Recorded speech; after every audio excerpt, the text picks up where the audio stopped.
We've already shown you plenty of Tel Aviv's terrible bike infrastructure in our previous video. Pathetic excuse for a bike path. Worthless. Still doesn't save you from getting doored. Just a tiny bit of paint. Tendency to disappear. Energy-wasting hassle. The best bike path in Tel Aviv. But this disgraceful state of affairs is not a given. There are cities in the world that manage to do way better than this. Like Copenhagen, for example. These silly Danes drive less, so they have less car traffic jams and more bike traffic jams instead. But what makes these bike paths so good anyway? For example, look at this little puppy. We have similar ones in Tel Aviv too, like in Harakevitz Street. But while Tel Aviv's ridiculous paths disappear near intersections, cram together both directions of traffic, and often are completely disconnected from other paths, the Danish version instead continues through the intersections and connects to other paths, creating a real network that allows people to travel freely without risking their lives on the road. And when it comes to intercity and suburban paths, Copenhagen also seems like a futuristic fairyland compared to Tel Aviv. Copenhagen's network of supercykelsti, literally translated super cycle path, has been connecting the suburbs with the city center since 2012, allowing people to bike to work even if they live outside of the city center. Meanwhile, in the greater Tel Aviv metro area, bike paths pretty much don't exist outside the Tel Aviv Jaffa proper. And though there are some vague ideas for a suburban bike path network, it's not going to be ready anytime soon. You might be angrily typing your comment under this video right now. Okay, well, in Europe they can do that. They had hundreds of years to develop their bike infrastructure. Tel Aviv is still young. But the actual history of cycling in Copenhagen is more complicated than that. And besides, the modern bicycle was invented less than 150 years ago, so it's definitely not hundreds in the plural. Let's go back to Denmark in the early 1900s. Industrialization came here slower than it did other places, so bikes dominated back then, because the only other options for getting anywhere were walking and public transit. But private motor cars did start to catch on after World War II, and once they did, oh boy how they did.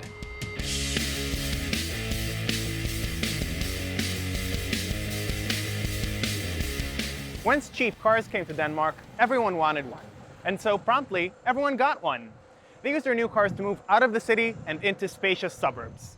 And thus started a vicious cycle, where more demand for roads meant less demand for bike paths, leading to more roads and less bike paths, which meant more people wanted to take their car rather than their bike, leading to more demand for roads and less demand for bike paths. And so, by the end of the 1960s, Denmark had almost completely forgotten its bikeful past.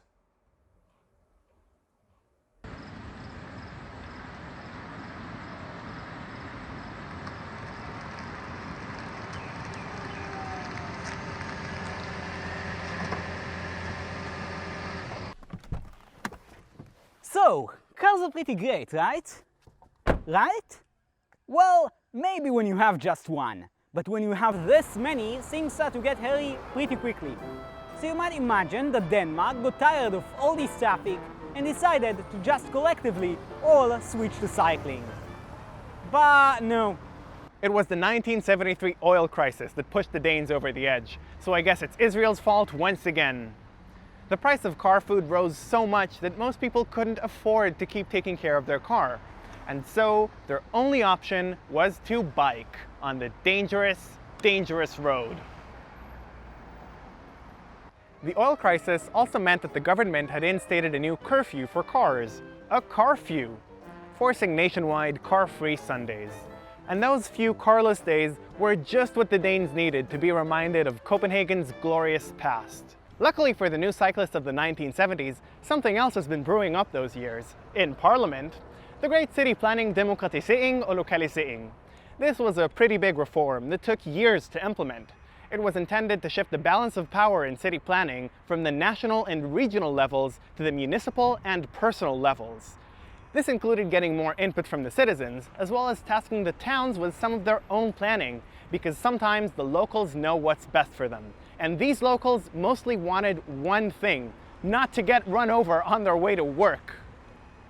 The decades since have all been characterized by a heavier and heavier shift towards bikes over cars, And, according to at least one paper I read, this was led at the forefront by the Danish Cycling Foundation, DCF, whose membership rose drastically during the 1970s. And that is basically what gave us the world's awesomest bike path network. These bike paths, as wide as a road lane for each direction, were in fact, in most cases, converted from road lanes. A road lane on each side. The paths, as we said, usually continue through and onto the other side of intersections. Trivial for Danes, but completely mind-blowing for us Tel Avivis. And in roundabouts, Copenhagen makes sure to add a bike path all the way around and on the ways out of the roundabout. Even here, next to this million-lane road. Space in our city is limited, and cars are extremely space inefficient, so we need to prioritize. If we take space that is dedicated to cars and give it to more efficient mode of transit, like walking, cycling, or public transit, it will allow a lot more people to get around, even if it does mean getting around by car would be a bit more difficult. Take a look at this parking lane, for example. So much space is dedicated to maybe 20 people at any given moment. But imagine if it was turned into a bike path. It will allow a lot more people to bike through here, wouldn't it? And that is what the municipality is already doing. Copenhagen did exactly this, turned parking lanes and road lanes into bike paths. But they were lucky to have extra wide streets that enabled them to do this relatively easily. Here in Tel Aviv, where private landowners consistently shrunk public spaces, including roads and sidewalks, watch our video about it, it's going to be much more of a challenge. So Tel Aviv is probably never going to have a network quite as good as Copenhagen's. But that is just one side of the problem. The other side is that here in Israel, traffic engineers have to follow the Ministry of Transportation guidelines, which outright prevent implementing Copenhagen-like solutions to bike pathing. They offer horrible solutions to bike paths with roundabouts, as opposed to the Danish elegance. They simply don't account for left turns with a dedicated traffic light, at all. They definitely mention it being a challenge, but offer zero solutions. And instead of safely marking bike paths that cross the intersection, they instead suggest to either send cyclists directly in the path of murderous cars or fragile pedestrians. And look, they even have photos of decent bike paths from all around the world, plastered all over this document.